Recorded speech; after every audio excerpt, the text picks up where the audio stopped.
You're too old to become a project manager. Think again.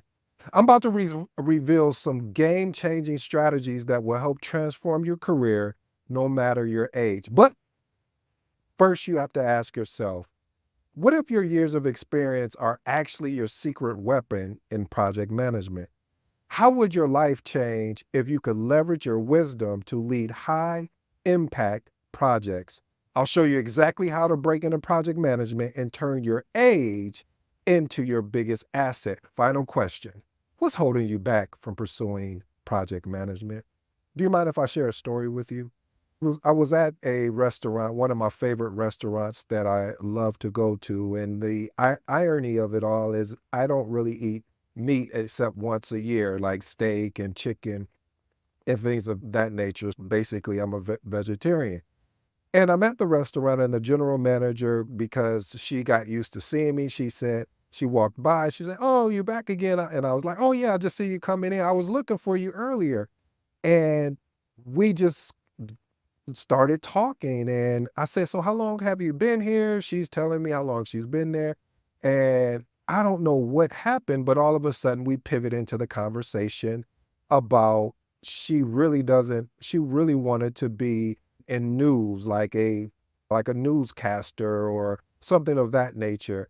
And I asked her, I said, "So why didn't you continue to pursue that career?" And she said, "I got up in age and I just felt like I just missed out on that dream opportunity." And I said, "Who told you that? Who told you that you missed out on that opportunity?" And I continue to pepper her with so many questions to the point she just finally says, "You know what? I told myself that there was nothing external that told me that I couldn't be who I wanted to be. There was nothing external that was stopping me. It was all internal." Family, a lot of times in life, we start thinking that we can't achieve or we can't become certain things. Wait a minute, because I know I have my people out there that's going to hate on me and say, "Hey, I want to be a basketball player, or I want to be a politician." And you know where I'm going with this, family. The point I'm trying to make is if you're willing to do the work, if you're willing to be committed and not interested, if you're willing to step up and learn the craft, you have a better shot than if you don't do anything. See, I was watching this interview with Alex Hormozy, and it was near the end of the interview. This is poetic to me. I hope it is poetic to you. During the interview, the last part of the interview, the interviewer asked Alex, says, "Hey, a lot of people want to get into making content, but they feel that they've missed the boat. They feel that it's too late for them to actually start making content." And I love this was so profound. I'm going to break it down and unpack it for you fast in a hurry. He asked Alex, "So do you think it's too late for people that are over 50, over 60, over 40, over 30, whatever that number is?" And Alex turned and looked at the interviewer and he said, "They might as well give up now. They might as well not even try it."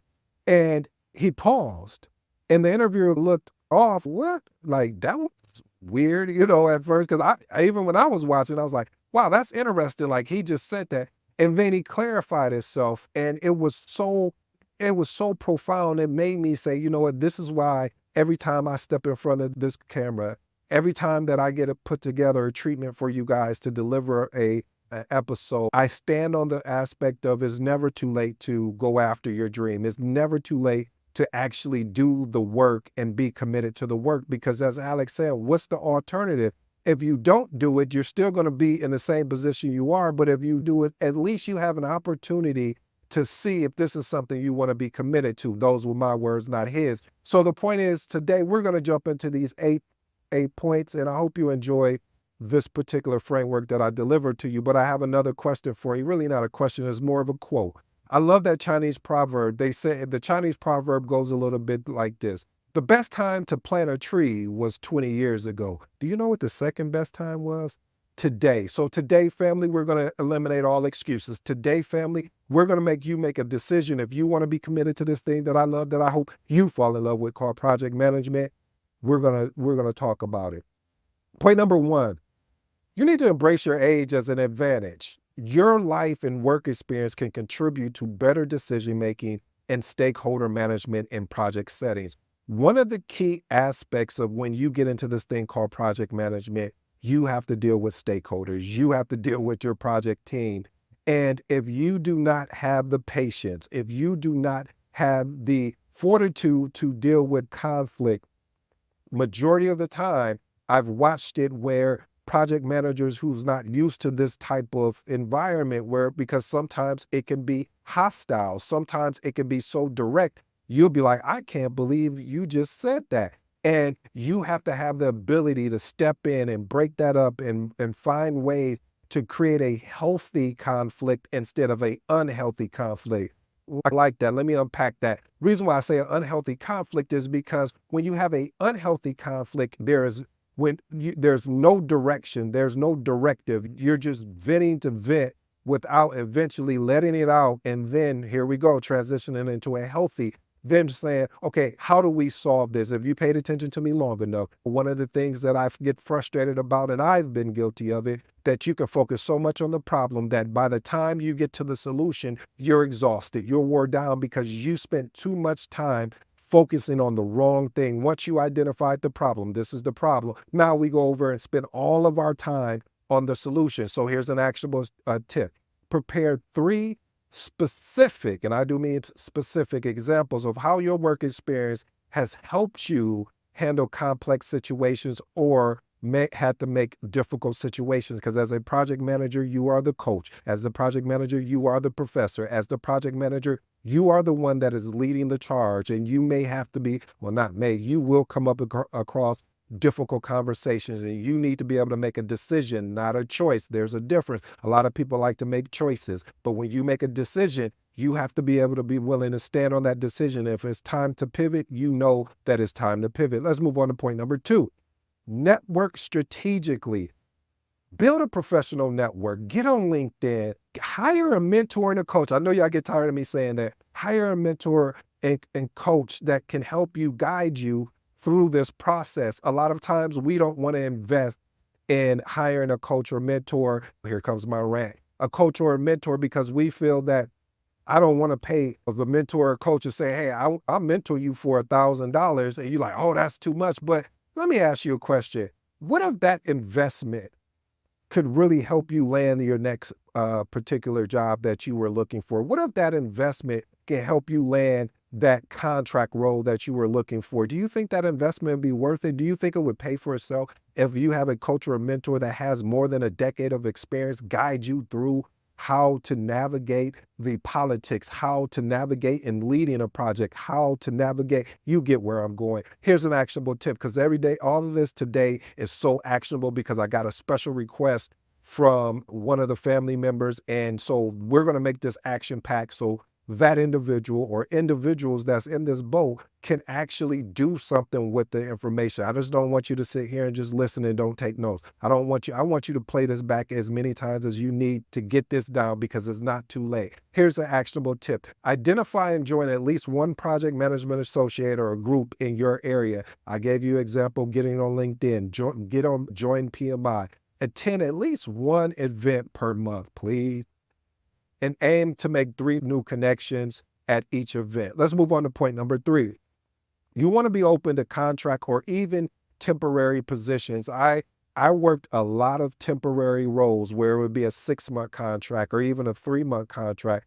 Most of the time it's normally 6 or 12 months. And the reason why I did that is because I wanted more exposure. I wanted exposure to the different facets of business and understanding how to navigate. Because when you come in as the new resource, you get the new resource hazing, as I say. What do you mean by that, ED? I'm so glad that you asked. What it means is that it's a lot of things they don't share with you up front until you earn their trust. So you have to learn how to earn people's trust faster than you normally would if you were on working a full-time role. So you have to find ways, like I always recommend, setting up one-on-ones with your project team and stakeholders to really build a real connection with them. So again, look at that. One of the things I would recommend as an actionable item is set up job alerts for contract and temporary work around project management positions on like Indeed or Monster or even LinkedIn, and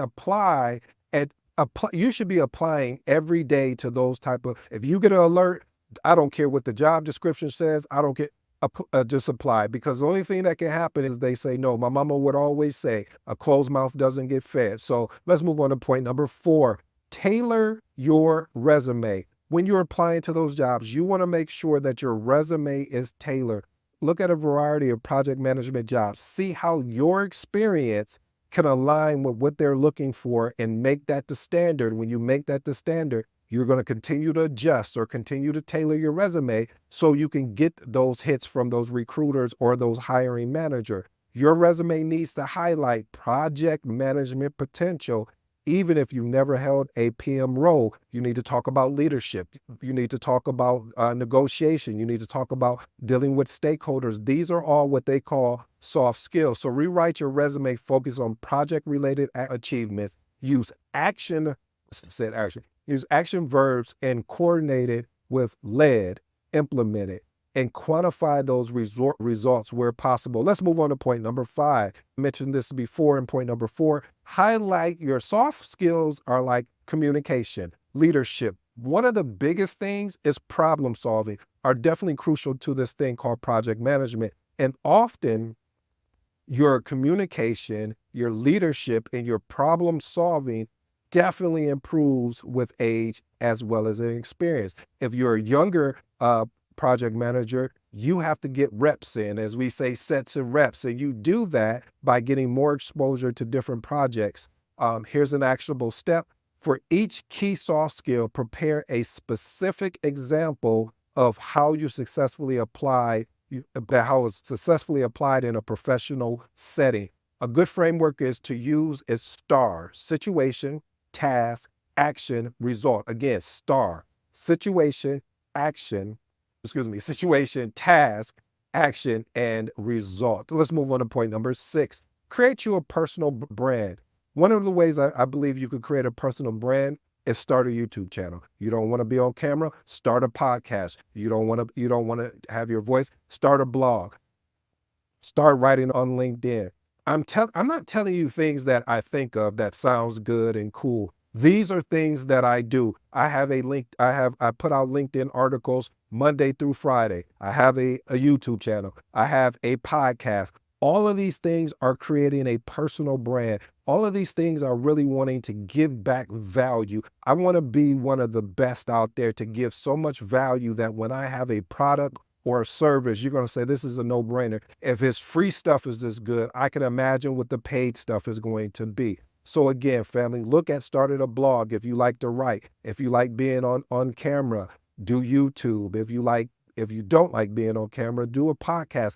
These things are going to help you understand project management more. When I started this back in March of last year, my project management skill set has really improved.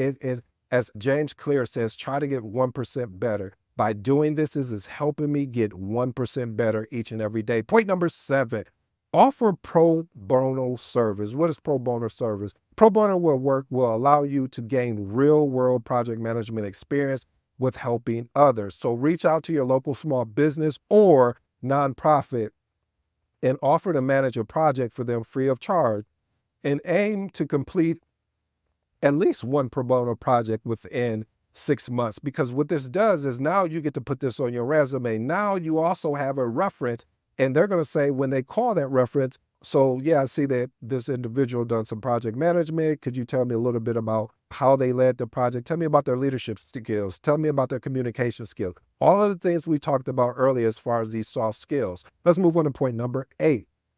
Address age-related concerns proactively. Don't wait. Address them head on, and don't make it seem like we're trying to hide from anything. Tell them what it is, and then let them make the decision where they want to go. I got a story for that as well. Don't judge me though. One of my favorite shows, I'm only on season 5, is called The Good Wife. The reason why I love The Good Wife, if you ever watch this, so Alicia Florrick, she was away from practicing law for, I think it was like 12 years because she was raising her kid.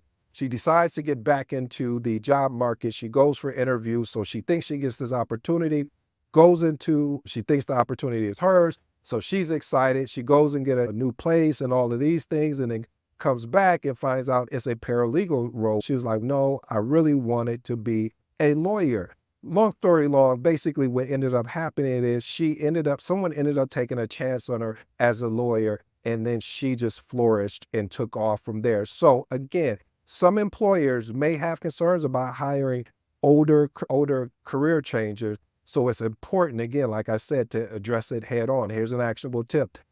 Prepare a brief elevator pitch. Here, if you're new to this episode, anytime I say this word message, this is something you want to lock down. I don't care what you're doing. Press pause and go get you a sticky note, or take your phone and write this down. You want to develop an elevator pitch that highlights your energy, your adaptability, and your commitment to long-term growth in project management. Practice this pitch until you can deliver it confidently, naturally, and with poise as you're delivering it. Let me give you two bonuses, and then I promise you I'll be out your way after my closing remarks.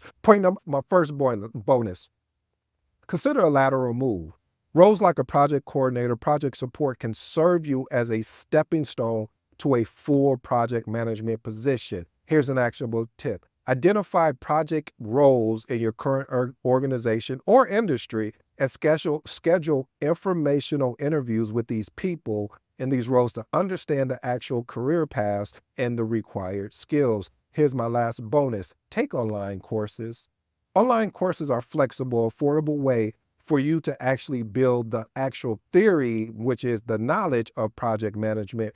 And here's the actionable tip. Enroll in project management fundamental courses like Coursera or Udemy. And by the way, I'm actually working currently as we speak on a project management fundamental course to help new project managers, basically anyone that's looking to get in this industry called project management, to help you with the terminology. I have a lot of episodes throughout the channel here. However, I want to put all of that together for you and really just over deliver on that. So I'm taking my time. I'm not in any rush, but that is something that I really believe is going to be a benefit to a lot of people out there. Here are my three closing remarks. First point, embrace age as an advantage. Like I stated before, your life and your work experience can contribute to better decision-making and stakeholder management in a project setting. Point number two, network strategically. You need to start building these professional networks. Like I said, get on LinkedIn if you're not on LinkedIn and start connecting with people and building that relationship. Find a mentor or a coach. This can help you get better insight, because you may realize, hey, I would like to really get into project management, but then after maybe doing a pro bono project, or maybe after talking with a coach and mentor, you may say, I don't know if this is something I really do. Or you may get so excited that this is the thing I have to do, and you just need the tool set and skill set to help you get there. And the last and final thing, address age-related concerns proactively. Like I said, some employers may have concerns about it, but you need to be able to put together an elevate pitch that you can properly articulate what your plans is for a long-term growth there. Family, I hope you enjoyed today's episode. I go by the name of ED. This meant a lot to me, because when a family member says, hey, I would really like to learn about, hey, if I'm an older person, how do I get into this thing called project management if I'm interested? And so I wanted, as I am for the people, I'm for the family. And anytime that you put out a request for an episode and I know that it makes sense for the bigger family, I want to address it. And even if it's just one or two people, I addressed you because, again, in long-term approaches, I want to be able to over deliver so much that you say, wow, I can't believe I'm getting this for free. Until next time, family, I'm out.